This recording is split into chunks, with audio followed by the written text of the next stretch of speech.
Works meeting. Thank you, Lindsay, for turning my mic on for Tuesday, April 1st. Can we have a roll call, please? Ham. Here. Sechrist. Here. Pettigrew. Here. Roberts. Here. Lehman. Here. A quorum is present. Thank you. Can we have an adoption of the agenda, please? We'll move into the general public comment.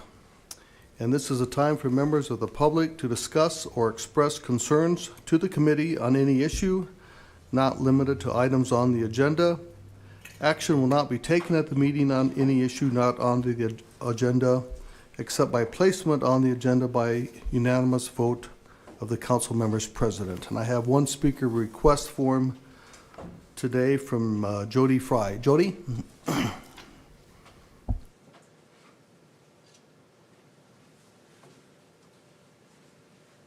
This one up here?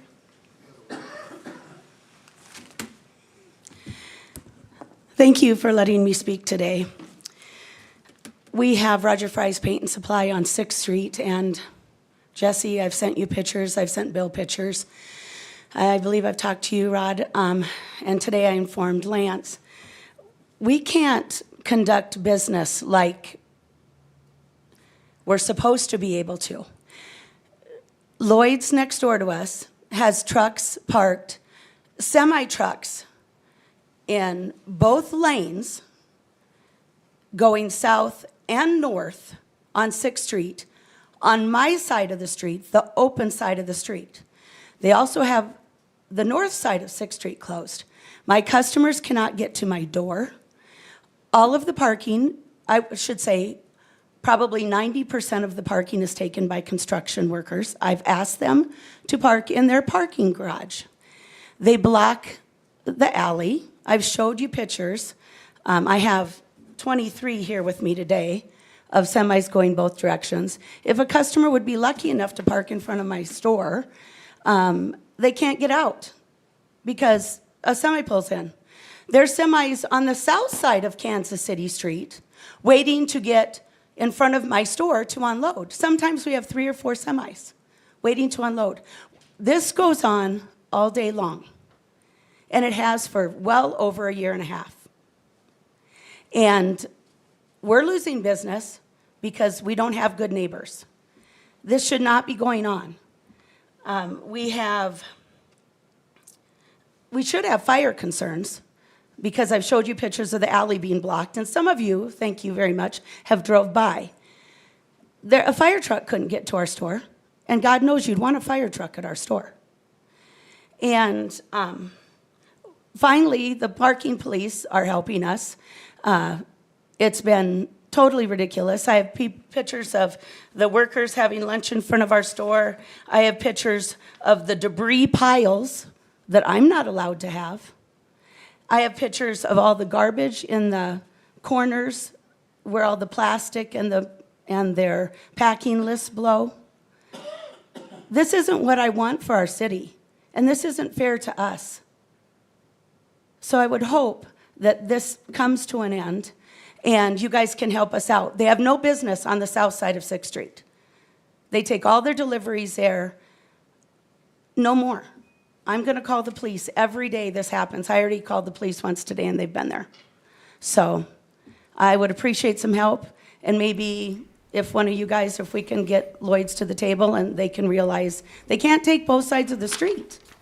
And the damage that's being done to the street with all the semis continually on them, I mean, that should be considered for what taxpayers are going to have to pay to repair the streets. So I don't want our alley closed anymore. I want people to get to our front door easily. I want parking for our customers. And I don't think that's asking too much. We've been down here 42 years. And the last 7 out of 10 years have been construction in front of our store. It's not fair. We need help, and we need it from you guys. Thank you very much. Thank you for your comments, Jody. That's the only speaker request form that I have, so having no other forms, I will close the public comment period. We will now move on to the consent items 1 through 24. I'll open the public comment for the consent items. Seeing none, I will close the public comment for consent items. And can we have a motion, please, to approve items 1 through 24? Or does anyone want to pull something from the agenda? It's been approved to approve items 1 through 24, pulling number 24. All those in favor, say aye. Aye. Opposed? Motion passes. I'll read item 24 into the agenda. PW 040125-23, authorize mayor and finance director to sign professional services agreement with WIS Associates for professional design services for a downtown landscape master plan. Lance? Oh, is she? Lindsay? Yes. Thank you, Chair. I was just going to make a couple comments on this item since I brought this forward along with my counterparts, Rod Pettigrew and Patrick Roseland. We've been working on meeting with Downtown Rapid City, Visit Rapid City, on understanding who's doing what in the downtown central business district. And so this has been some time in the making now that we've been prioritizing, just understanding who's doing the work, where it's happening, who's funding what, and so on and so forth. So this plan is really about establishing a path forward and prioritizing our downtown through conceptual design and allowing us to put together some cost estimates and what that might look like for us to implement improvements through standardization and a cohesive downtown streetscape. So as we know over the years, and we've seen this with our last administration at the city level, that we've been pulling elements from our downtown area with the intention of increasing public safety, and thus has resulted in mismatched streetscapes and areas that have been dismantled. Ultimately, a loss of benefit for the general public and citizens and families alike due to some of the safety and vagrancy concerns in the downtown areas. And so I believe that we'll move this forward for council consideration on Monday, and there'll be additional time for comments, so I won't spend a ton of time on this. I did want to just mention to my counterparts that Chris Worley from Wilson Associates is here if anyone has any questions specifically to this item. There are no predetermined outcomes. This would be truly about gathering stakeholder input and creating a path forward as a community with everyone that's impacted in the downtown area. And so truly a neighborhood and community that all residents have the benefit of participating in. And so I just ask that my fellow council members also consider making this a priority, and let's get this plan in the future for some improvements, whether that be through comprehensive planning, vision, fund, priority items, or CIP future funding allocations. That's where I'm at with this. Thank you. Lance?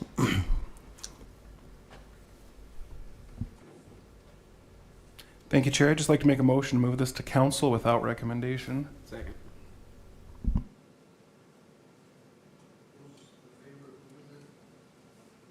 To the council without recommendation, say aye. Aye. Those opposed, motion passes. Thank you.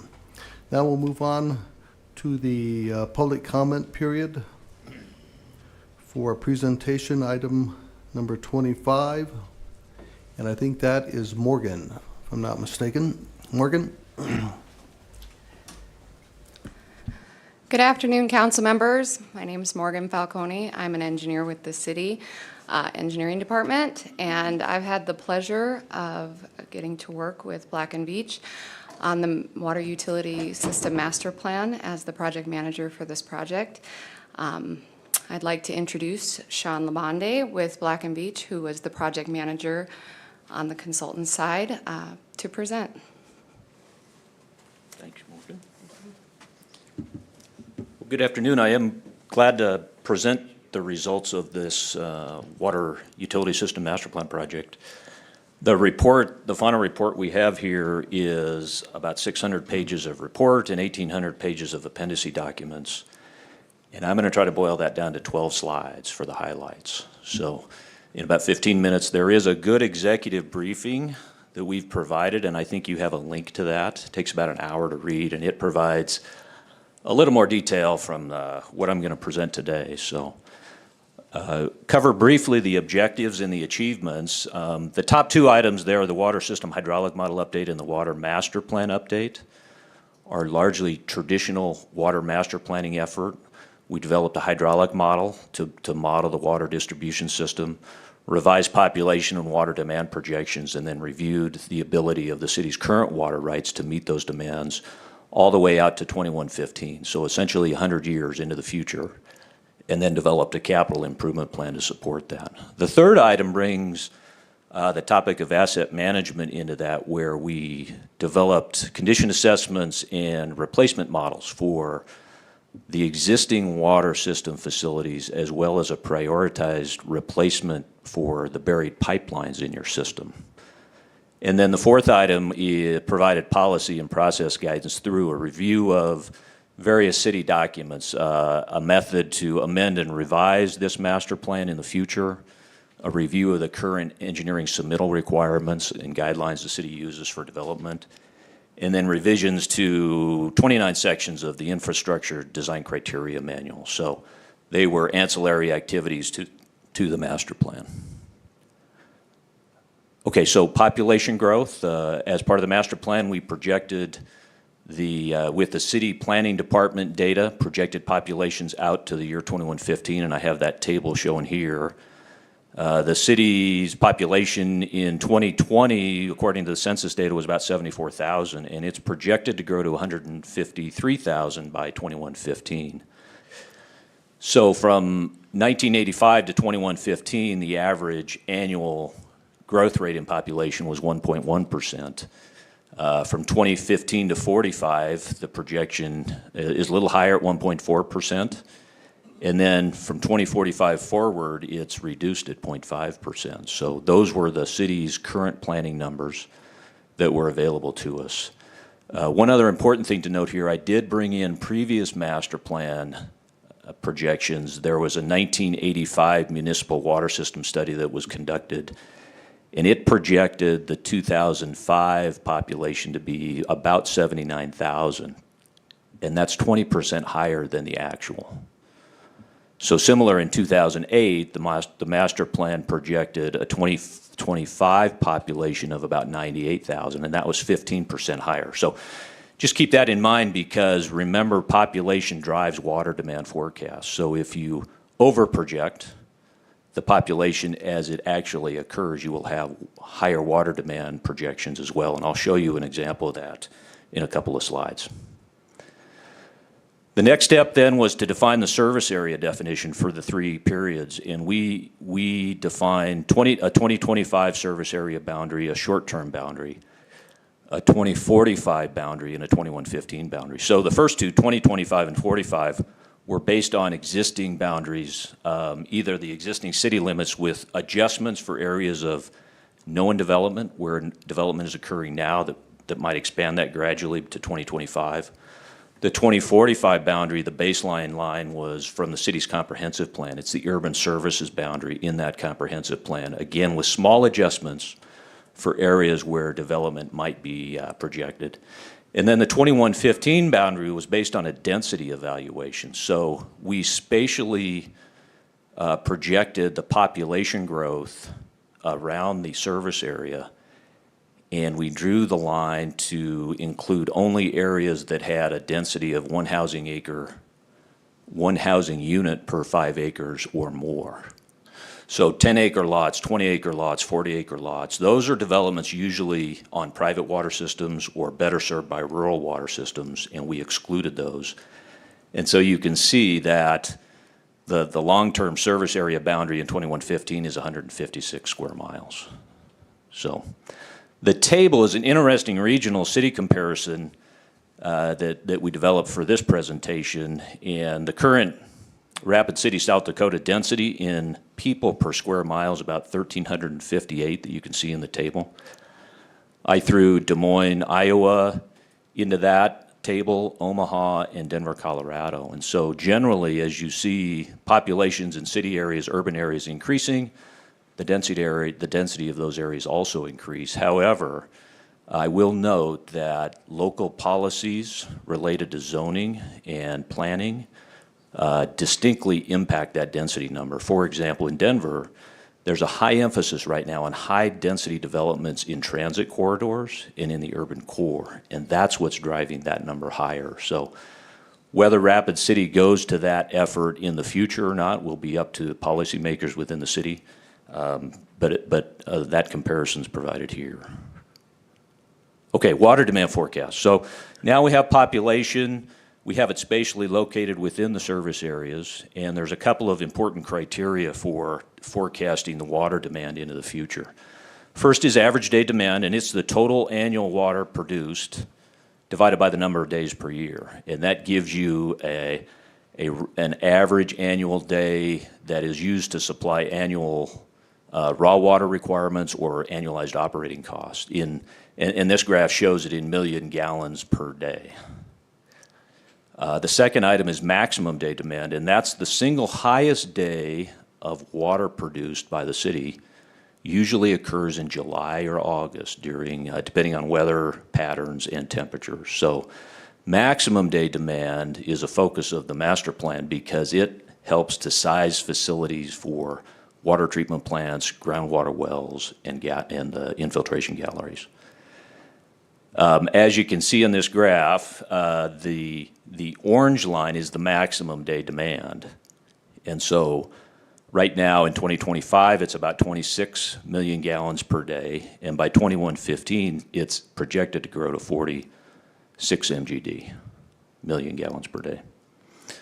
So the third criteria, again, is interesting. It's a per capita use rate. And this was perhaps one of the findings, the important findings of our study here. The graph at the bottom shows from 2000 to 2018 per capita use rates in the city of Rapid City. And you can see a general decline over that period of time from about 200 gallons per person per day to down around 120 gallons per person today. We've seen that trend across the western United States. It's pretty common due to increased water conservation efforts on outdoor watering, as well as the integration of low-flow plumbing fixtures into the model building codes. So that's all driving water efficiency and a reduction of that per person use. So when I talked about earlier about the first item, if you over-project population growth, the second item is when you over-project this water use on a per person basis. So the 2008 master plan used the data that they had available to them at that point, and the per capita use was around 200 gallons per person per day. This master plan is based on 135 gallons per person per day. It's a 50% reduction. So we've reduced the population projection by 15%. We've reduced the per capita consumption by 50%. And what you can see in this graph here is the difference in that maximum day demand number. So the 2008 master plan showed a maximum day demand in 2030 at about 52 million gallons per day. And through the reduced population projection and the reduced max day demand or the reduced per capita use, we're down now at 28 million gallons per day. So that's a significant finding of this study, is the projections are much reduced. And in fact, now, even at the 2115 number, we're at 47 MGD, which is less than that 52 number. So that results in, lower infrastructure costs, essentially, as part of the master plan as you expand the system. Wholesale customers are also included in the demand projections. The city's 4 existing wholesale customers to supply either peaking capacity or an emergency service connection are listed here. And we've carried forward into these water demand projections a contingency for future service wholesale customers, whether that's these 4 existing ones or any potential future ones. 16% of the total demand right now is held as a contingency for those wholesale customers. So once we have the water demand, we also then wanted to review, are the water rights that the city has currently adequate to supply that to 2045 and into 2115? a lot going on in this graph, but I'm going to try to break it down. What we're projecting here in each one of these graphs is the top line is the source of supply. So it's the water rights that are available to the city. The gray line is surface water rights, and the green line is groundwater rights. And so we then projected that onto 3 drought scenarios. So figure 4 is a supply scenario 1, and that's a normal natural flow conditions in Rapid Creek, natural precipitation patterns. And the water rights that are available, you can see that top line total about 90 million gallons per day.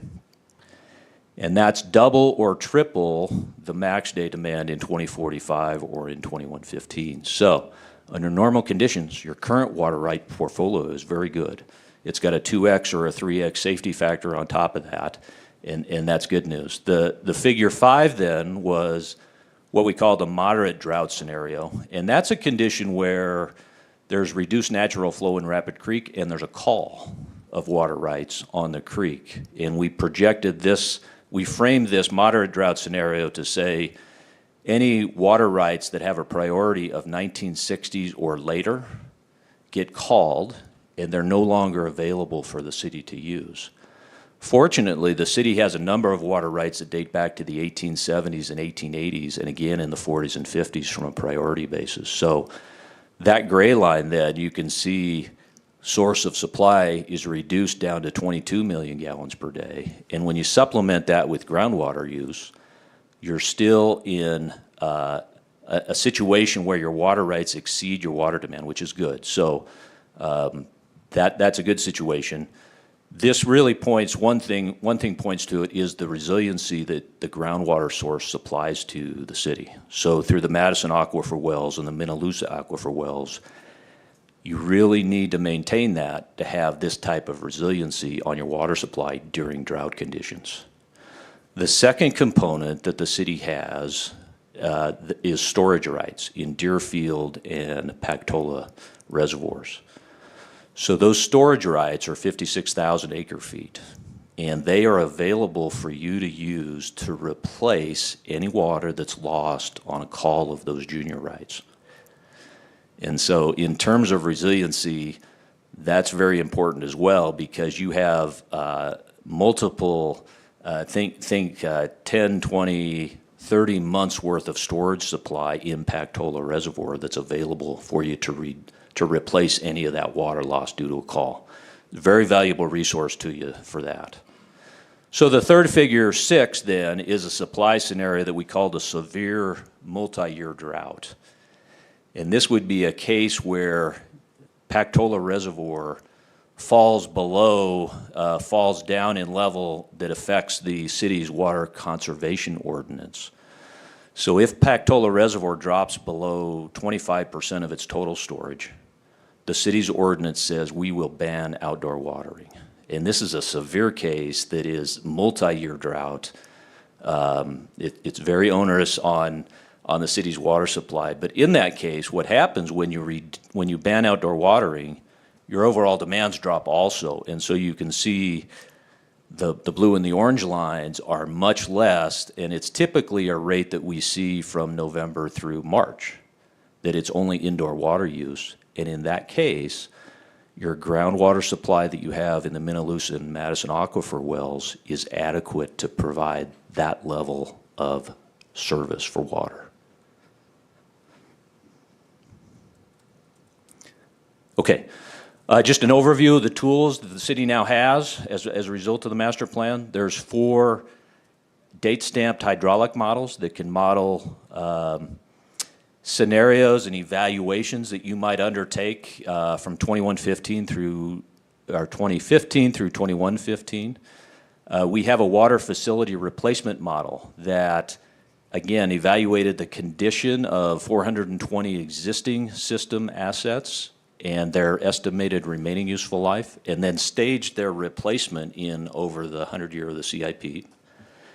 And then the pipeline replacement model really is a data-driven, risk-based prioritized replacement of all 34,000 pipe segments in the existing system. So it's based on likelihood and consequence of failure. And I wanted to show a couple of the graph here. You can see the interesting development in the 1950s and 60s where Rapid City took off. There was about 50 miles of ductile iron pipe installed each decade in that period of time. Compare that to today or post-2000 in 2000 and 2020, most of the pipe installed today is PVC pipe. However, those gray bars, that ductile iron pipe now is beginning to reach the end of its useful life in the 2020s and 2030s, and you should expect to see increasing break rates as a result of that. And so the pipeline replacement program is really focused on getting at those higher priority pipes that have a higher consequence of failure to replace those before they break.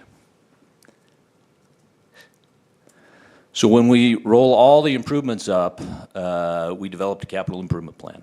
And there's 3 categories of improvement projects.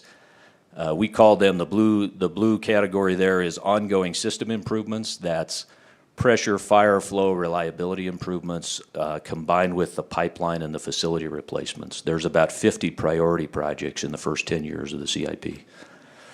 The green category we called capacity improvement programs, and those are specifically addressed to, or specifically identified to address where current capacity constraints exist, or to position the city for future demand growth, and really are focused by pressure zone in 6 areas.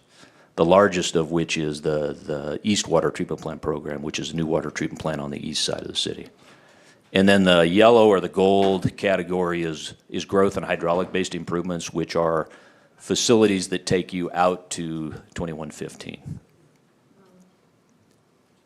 These are example data sheets, project data sheets. So every project that we identified has one of these data sheets that explains the description of the project, what the scope is, what the projected cost is in 2021 dollars. On the left is a typical pipeline replacement project that shows the extents of the water mains to be replaced. On the right is a growth-based improvement in the North Rapids zone that's on the eastern side of the city. There's a transmission line that runs across there to support development. And then in the briefing document, we've provided a little more detail on the 6 capacity improvement programs. So this one shows the East Water Treatment Plant program that includes not only the water treatment plant, but all the piping and transmission main work that goes along with that to integrate it with the existing system.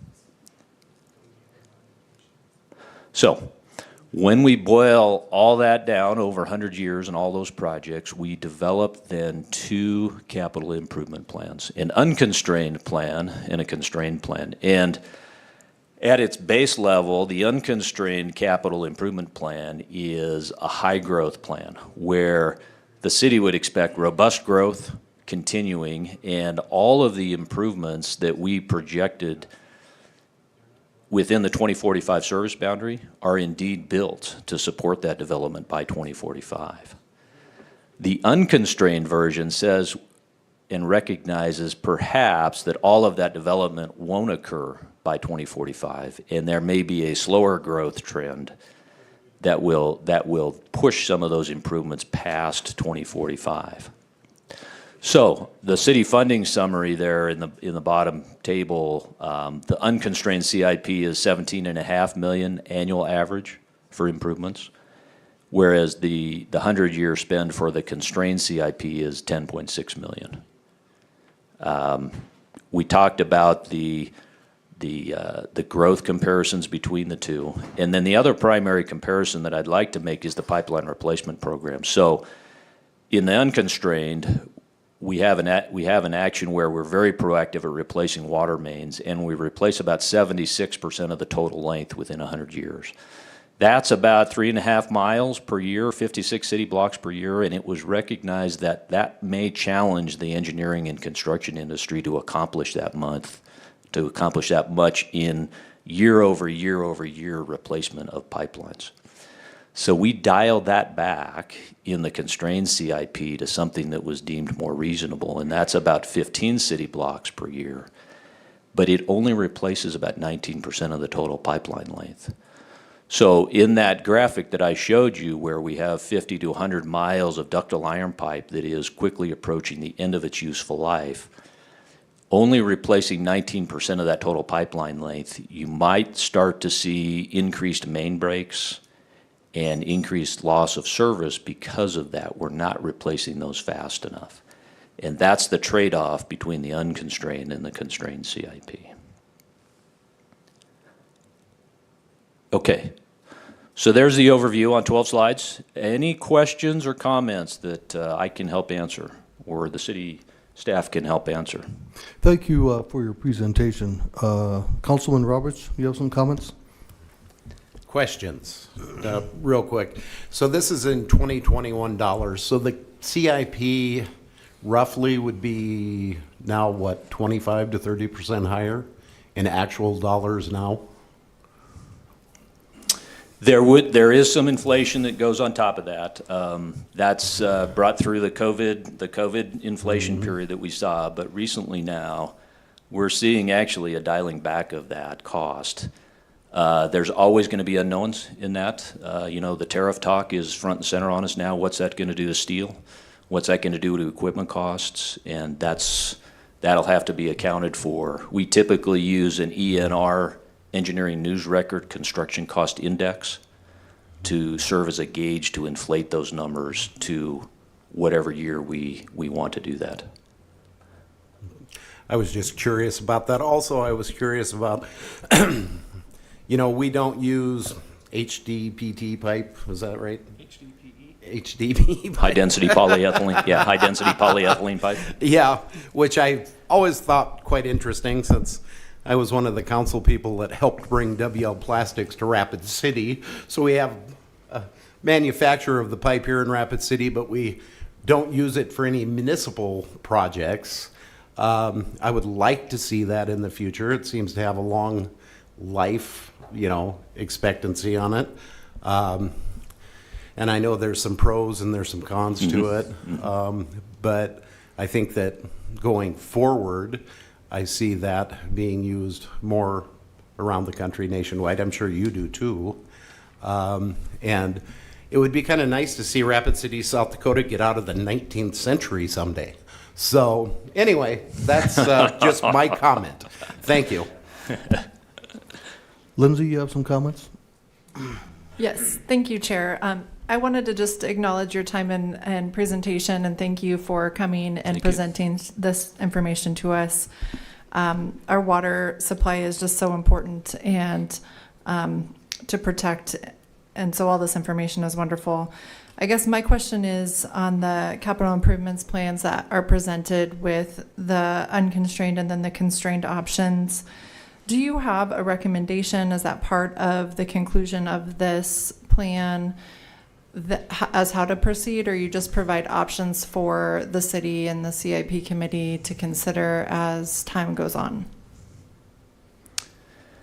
Yeah, really, these are options for the city to compare and then plug these dollar values into a rate study to determine what level of rate increases are required to support this. So we stopped there. We stopped at identifying the projects, and now all of those improvements are timelined in a CIP model. And so many of the early high priority projects between the two plans are the same. And so in reality, the city can start to implement some of those higher priority projects immediately and not have to pick between the two plans. It then becomes how fast do we do this and what rates are needed to support the level of improvements we want to make. Okay, so my follow-up question to that would be is that we just went through a fairly significant rate increase, a historically significant rate increase for water utility rates, 10% year over year for 5 years. And so a lot of these projects have been funded, like the East Water Treatment Plant, were part of that consideration at the time. And so you're saying that this data will still be valuable 5 years from now in understanding what user rates might need to be in order to get us to where we need to go? Am I understanding that correctly? That's correct, absolutely, yeah. And was this information taken into consideration then with our last utility rate increase? We did not have any connection to utility rates here in this study. We prepared the master plan and the projects that are required to be able to deliver water in order to meet demands that are projected. Okay. So, I got you. Makes sense. And then just one final question. Councilman Roberts brought up the HDPE use in other municipalities. In your professional opinion, is that a quality product that could be considered? it is. We see it more often in cross-country pipelines that are long-distance pipelines that don't have a lot of fittings that you typically have in city blocks, T's and elbows and valves. So it's possible to have those fittings in an HDPE pipeline, but we haven't seen that widespread use across other municipal areas. It's more outside in open country, rural, and cross-country pipelines. But it is a good product. By and large, it's strong, it lasts a long time, and you have to mate it with the appropriate fittings that you would see within a municipal government. So the fittings are posing a problem, potentially? They just have to be addressed as part of the design work. There's fittings out there for that. Okay. One way you can get at that too is to determine price competitiveness. So in some of these replacement projects that we talked about, you can competitively bid PVC against HDPE, and then the city gets the lowest cost option to meet standards that you currently have. That's another way to get at trying to press that and develop other, outside of the 19th century, I believe is the comment that was made. Well, and I appreciate that greatly. I believe in supporting local businesses. If we have a supply here locally for the HDPE, and if there's a way that the city can somehow incorporate this into our usage, and that makes sense for us, and it's a quality product, and then I see that as a win for us. But anyhow, thank you so much again for your time. I wanted to have one more follow-up comment with regard to the rate study. I was in Boulder, Colorado. We've done something similar, master plan for the city of Boulder, and I was up several weeks ago talking to that person, and he said that the city of Boulder has fundamentally shifted from when we started that master plan in 2018. What rates do we need to support this master plan development? That's where we started. They're shifting now to, we have a current rate structure. What level of improvements can we support? And so there's been a shift in Boulder, Colorado anyway, of we're not going to talk about rate increases anymore. We're going to fit existing improvements or improvements that we planned on a priority basis within an existing rate structure. And we don't know if that's a widespread shift based on economic conditions or, the vision for federal funding on some of those projects. But it has started to surface in a couple of places, and it's a shift in how that has been perceived over the last 10 years. So. Thank you for sharing that. Yeah. I think it makes a lot of sense to identify your outcomes and goals, and then work with what you have to direct you. And I hope that the city, and I know that we as a council absolutely think that's critical to consider at this point with the rate increases that we've incurred thus far, and that is impacting all of us already. And so we'll see that continue to impact us. And so I hope that as a last resort, future rate increase would need to be that significant, and that this could be a more measured, smaller, incremental increase on our families, because it really is a lot to take on a 50% over 5-year rate increase for our services. So I think we're all going to be feeling that. Yeah. Thank you. Councilman Ham? Yes, thank you for your presentation. It was very thorough, and you fit a lot into 12 slides. It was well done. Thank you. The concept that was done in Boulder sounds roughly like a zero-sum budget. It's actually a really good idea. The other concept I was considering was with this HDPE versus PVC. I was wondering, right now, is that a cost prohibitive thing right now as far as the fittings and that kind of thing, or is it just that we haven't pursued it? In your opinion?